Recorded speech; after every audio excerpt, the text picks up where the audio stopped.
Now, let me tell you that earlier this year, Tom Nichols was also inducted into the Arkansas Walk of Fame located in Hot Springs.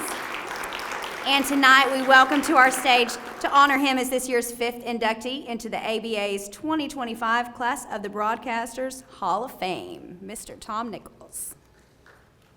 Wow, what an honor. It's something I never even dreamed of receiving. But here it is.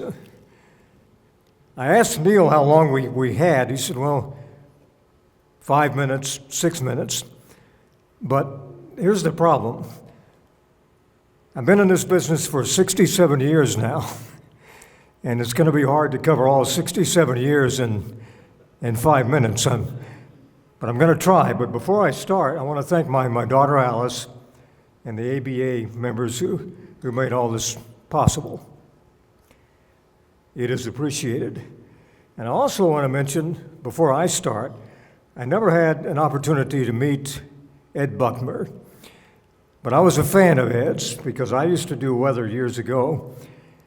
Ed had a certain quality that good television people have. Tom Brannon has it. And that's something that you can't manufacture. It's likability. And when you watched Ed do the weather, he was an expert at it. But you had the feeling that here's a guy I'd like to have a cup of coffee with. And that's the likability factor, and he had it. So it's quite an honor to go in on the same night that he's in, and the other ones too.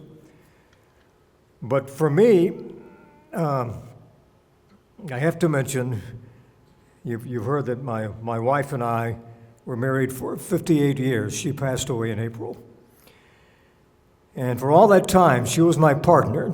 We married in 1977. I was the general manager of KZNG in Hot Springs at the time for the George C. Hernreich operation. And he was quite a character. He was a good mentor, too, out of Fort Smith.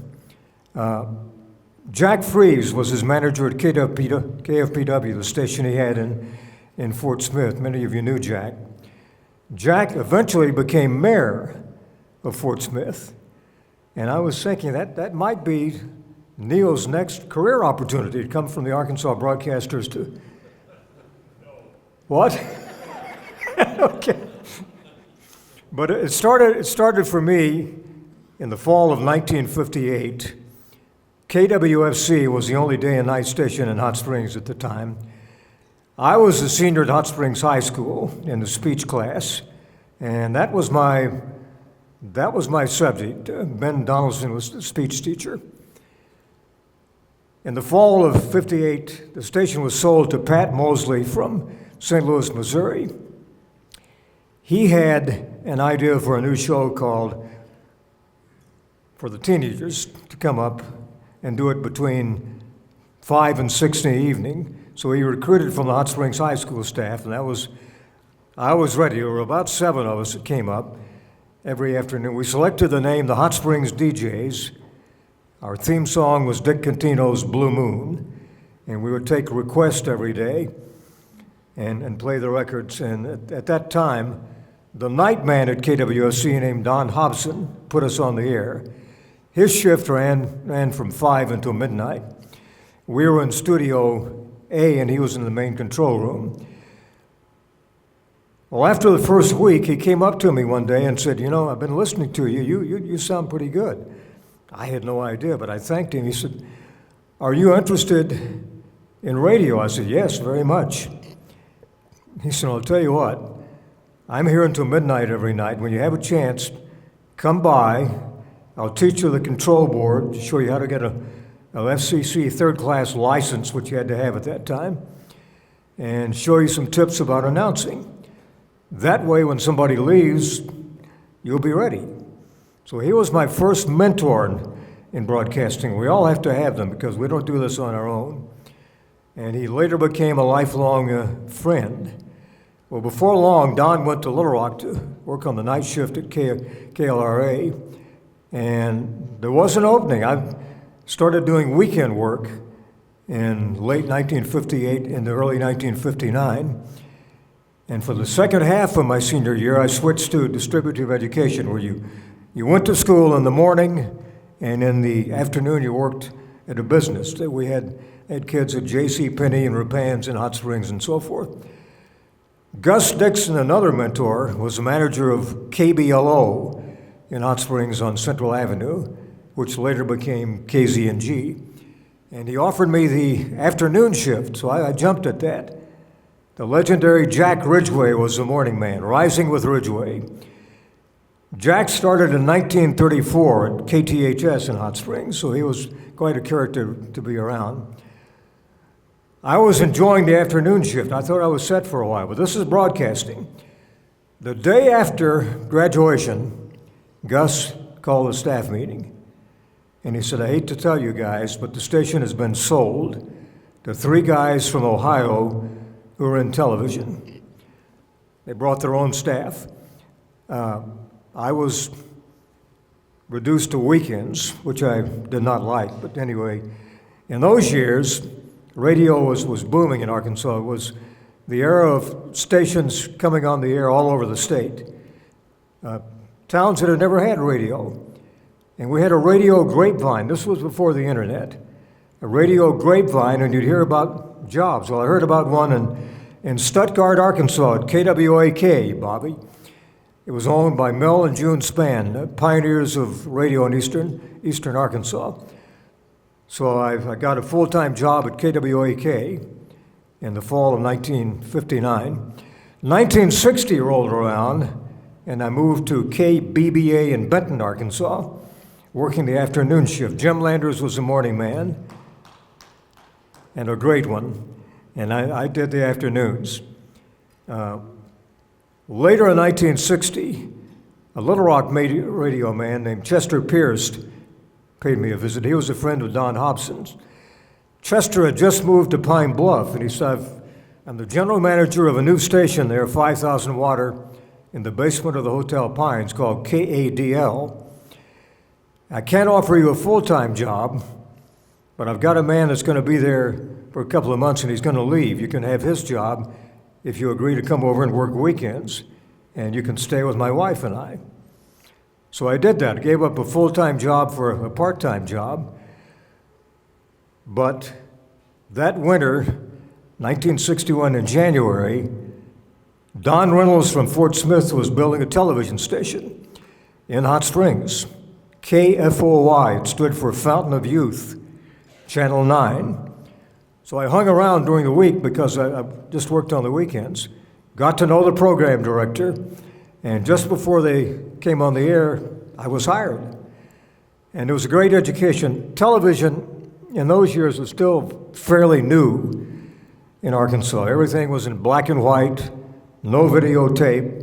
It was either live or on film. I did the weather. I wound up doing over 2,000 weathercasts. But we didn't have radar or any of the things they have now, but it was still a great education because in live television, you learn a lot. You learn how to ad-lib and keep it going. So that was a great experience. I thoroughly enjoyed that. However, now this goes back to broadcasting again. After a little over 2 years, we had 6 managers in 2 years. And the one thing they didn't do was concentrate on selling advertising. So after a little over 2 years, Don Ray pulled the plug on the station.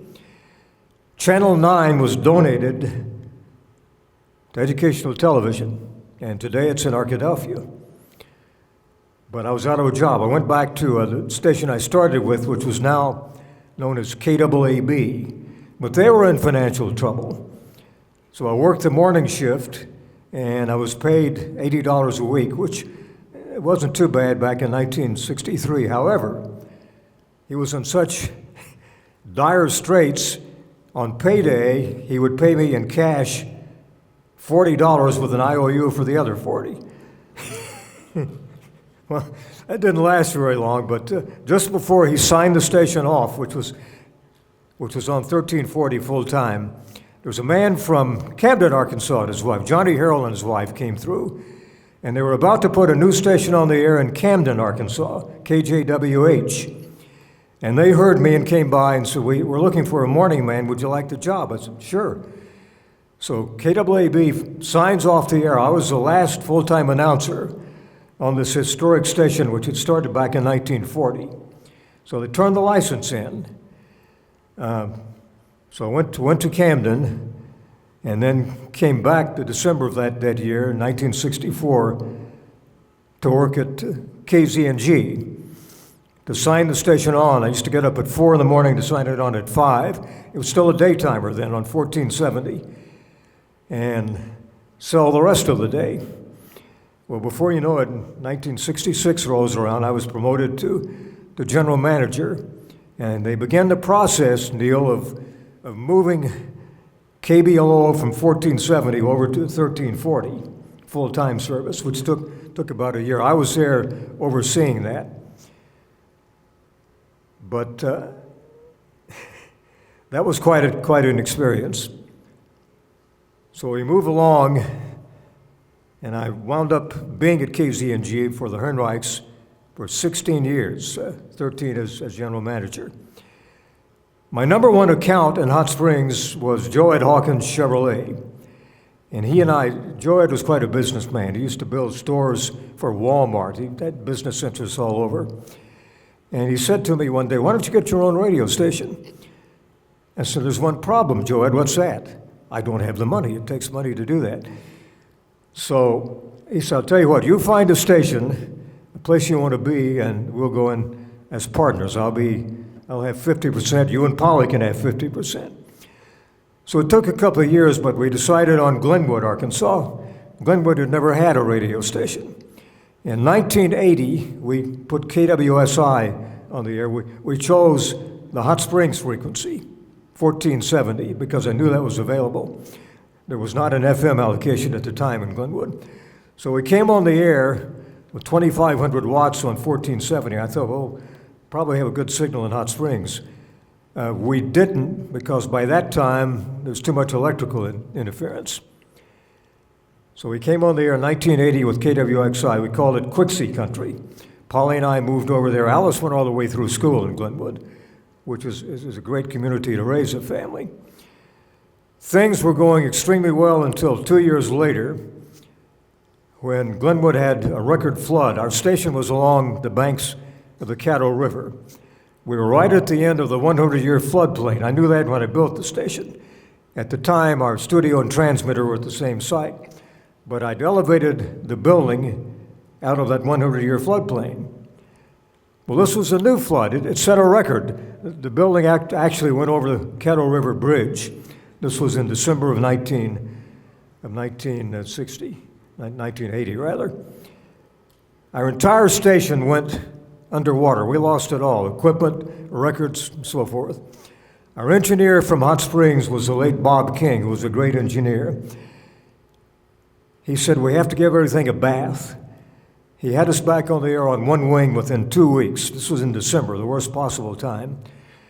But we made it, and we overcame that.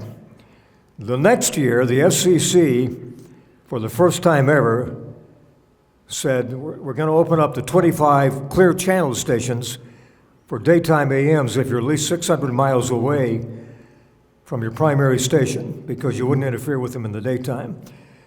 We had to do all kinds of engineering work to prove that we wouldn't interfere. We chose 670, which was a Chicago frequency, and we wound up with 5,000 watts on 670, and a signal that covered a third of Arkansas went into northeastern Texas and southeastern Oklahoma. So business was good, and then a few years later, we looked at Hot Springs Village, which did not have a channel allocated. We had to go through a long process of getting that. And we finally achieved that, again with Polly by my side.